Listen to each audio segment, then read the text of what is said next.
It's hard to believe my friend Constantin is gone. I heard about his passing from his brother on Facebook, about 24 hours after I sent him a day late, belated birthday text message wishing him well and a year of improved health ahead. The last time we texted was around January, and I was aware of his health challenges, yet I had no idea they were so serious, and his health in danger was even greater than mine. I spent the last 3 years living in California on a healing journey. Upon reaching near rock bottom with my own health, fighting chronic Lyme disease for over 29 years. Unfortunately, I failed on this healing journey, forcing me to move back in with my parents. My dreams of a new life again dashed by an illness, crushing my spirit and any hope there's time left to turn the corner. It was around April of 2022.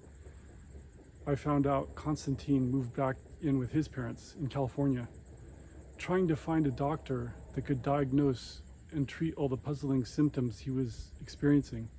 Because he was closer to me in Northern California than he was where he used to live in Denver, I made several attempts to come visit him, but each time he had to decline because of how crummy he said he was feeling.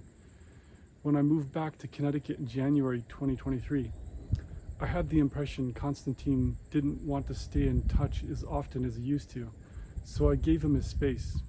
Not knowing the reason we didn't text after that was likely the same reason I have become so antisocial with my friends, feeling too crummy. And Lyme disease has also cut away at my self-worth, feeling like my family and friends would rather be left alone rather than being bothered by someone they may not be able to relate to anymore. Lyme disease makes me feel so uncomfortable inside my body. I found it also makes people uncomfortable around me. They sense my unease, and I see expressions on their faces, feeling as uncomfortable around me as I feel inside my own skin. Constantin's death is just one more massive, disappointing, and spirit-crushing blow I've endured from a long line of others that never cease. I understand this is the nature of life and suffering. My 10 years of exploring Buddhism helped drive that point home, but it doesn't make it any easier, and I can't escape the feeling of identification I have towards my friend. Having a sinking feeling that his fate will be mine, because what he faced is also my story. I know it all too well. The horrible catch-22 befalling those who are sick. You need to be healthy to be able to work, to afford the massive doctor bills caused from being ill and unable to work. It's still difficult for me to believe that it was him leaving before his time, before me. I've been battered by this illness and brought lower and lower for 29 years, while he was confounded and killed by his illness in only 2. The way I've been feeling lately, though, makes me wonder if I have enough fight left in me to make it through this winter.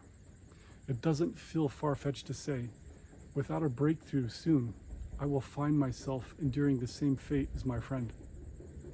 The greatest disappointment about my friend's passing is that we had so much in common, and yet we couldn't be there for each other.